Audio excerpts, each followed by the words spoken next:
Hi friends, అందరూ బాగున్నారా? దగ్గు, ఉబ్బసం, క్షయ రోగాలు, డబ్బు ఖర్చు లేని ఆయుర్వేద యోగాల గురించి ఇప్పుడు మనం తెలుసుకుందాం. డబ్బులు ఖర్చు కాకుండా ఇంత కఠినమైన మొండి రోగాలు నిజంగా ఎలా తగ్గుతాయి? వేలకు వేలు ఖర్చు పెట్టి ఎంతోమంది వైద్యుల చుట్టూ ప్రదక్షిణాలు చేసి కిలోల కొద్దీ ట్యాబ్లెట్లు, గొట్టాలు మింగి లీటర్ల కొద్దీ సిరప్లు తాగినా తగ్గని రోగాలు ఒక్క నయా పైసా ఖర్చు కాకుండా ఎలా తగ్గుతాయి?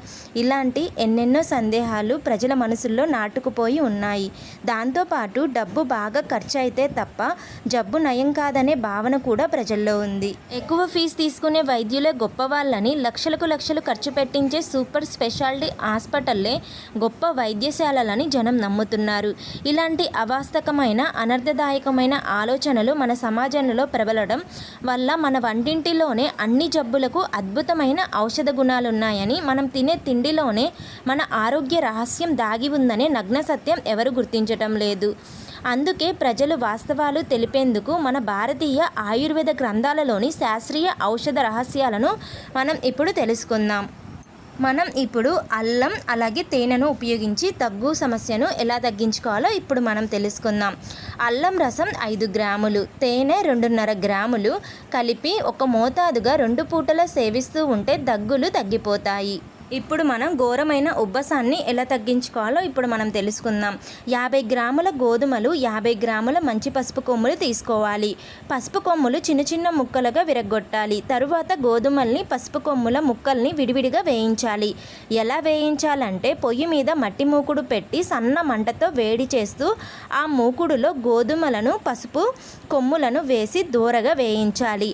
ఆ తరువాత ఆ రెండింటిని రోట్లో మెత్తగా దంచి జల్లెడ పట్టి వస్త్రగాళితం చేసి మెత్తటి చూర్ణంగా తయారు చేసుకొని ఒక గ్లాస్ బాటిల్లో నిల్వ చేసుకోవాలి.